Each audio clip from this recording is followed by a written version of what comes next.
Why didn't samurai use shields? Unveiling the historical reasons. Hi, this is Nataro. In historical dramas and period pieces, battle scenes are a common sight. The image of samurai shouting spiritedly, swinging their swords in combat, is undeniably thrilling. However, have you ever wondered why they didn't have shields? While the spectacle of samurai cutting down enemies with their swords is impressive, wouldn't it be more realistic for them to fight while protecting themselves with shields? In this exploration, we'll delve into the reasons why samurai did not use shields and touch upon how they became fearsome figures internationally. As Japanese insider, unraveling mysteries, please watch to discover more. Understanding the term samurai. When we think of samurai, the Edo period often comes to mind, but the origin of samurai dates back to around 800 AD, much earlier than commonly perceived. Initially, samurai served the emperor and nobility, undertaking roles such as protection. It's important to distinguish between the terms samurai and bushi, warrior. Bushi refers to those skilled in martial arts, encompassing all who engage in combat. Samurai, on the other hand, specifically emphasizes those who serve the emperor or nobility. The distinction lies in whether they have a master to serve. The term samurai itself is derived from saburau, meaning one who serves. Samurai were among the higher ranks of Bushi, allowed to fight as cavalry on horseback. In the peaceful Heian period spanning from AD 800 to 1100, samurai primarily took on responsibilities such as caretaking and administration for their lords, and the term carried more of a connotation of servants. As time progressed through the Kamakura, Muromachi, and Sengoku periods, from AD 1100 to 1600, marked by increased warfare, the image of samurai we commonly envision emerged, loyally serving a shogun and bravely engaging in battle. Shields in ancient Japan.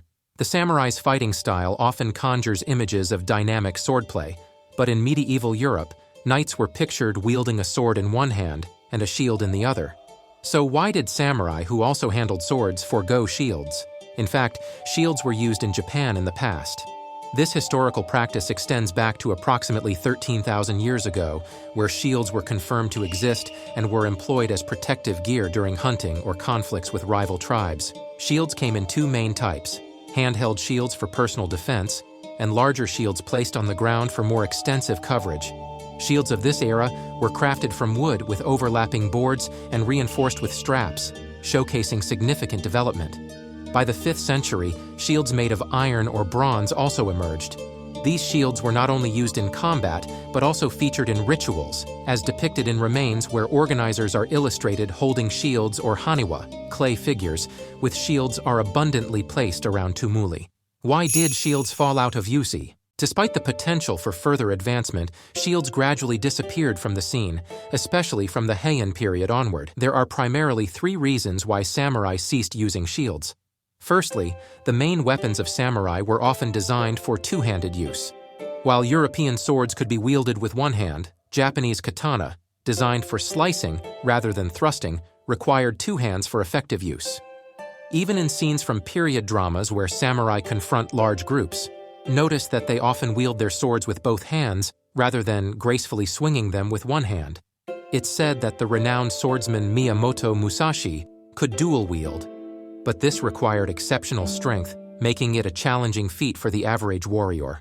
Additionally, in the context of warfare, weapons other than swords took precedence, such as bows, firearms, spears, and naginatas, polearms. Long-range weapons allowed samurai to inflict significant damage from a distance before engaging in close combat, where the reach of longer weapons became advantageous. Using a shield would hinder their ability to utilize these weapons effectively. Secondly, the emphasis on mobility played a crucial role. This was closely tied to the introduction of horses to Japan around the 5th century. Initially used for agriculture and transportation, horses eventually found their way into the forefront of battle. Samurai began employing horseback archery, requiring quick maneuvers on the battlefield. Carrying a shield with one hand while trying to shoot arrows effectively became impractical. The size and weight of shields also impeded swift movement, making them unsuitable for cavalry units. One might propose the use of lightweight wooden shields, but these wouldn't provide adequate protection against increasingly powerful attacks. Moreover, the vulnerability of shields, which only defended from the front, made them less effective against attacks from various angles, especially considering the agility of enemy cavalry units.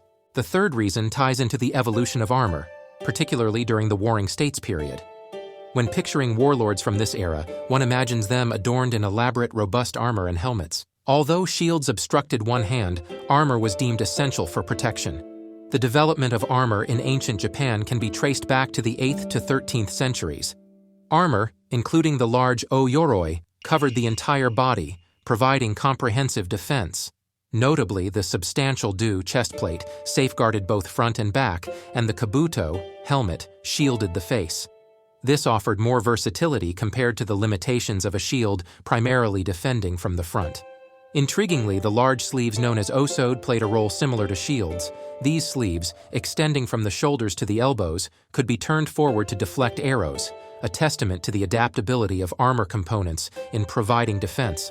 Armor continued to evolve, especially during the Warring States period, where the introduction of firearms demanded enhanced mobility and defense. Why were samurai feared internationally? Understanding the rational reasons behind samurais' adoption of a shieldless approach contributes to the recognition of why they were feared abroad. In Europe, it was commonplace for knights to wield swords with one hand and carry shields with the other. From their perspective, engaging in battle without a shield seemed extraordinarily perilous. Moreover, the samurai were associated with the Bushido spirit, emphasizing unwavering loyalty and a willingness to sacrifice oneself for their lord. While the code of chivalry also stressed fighting to the death, the samurai's readiness to commit seppuku, ritual suicide, in the face of mistakes or impending defeat was a concept foreign to outsiders. The commitment to prioritize their lord's life over their own made the samurai's loyalty incomprehensibly strong. The fearless determination of samurai charging into battle without shields, combined with their code of conduct, made them formidable opponents. The overseas perception of witnessing samurai willingly face death for their lord's honor or out of responsibility was likely a truly awe-inspiring sight. In conclusion, the historical transition from shield usage to a shieldless, attack-focused style of combat adopted by samurai unfolded. It's something like this. Thank you for watching. Please like and subscribe. Until next time.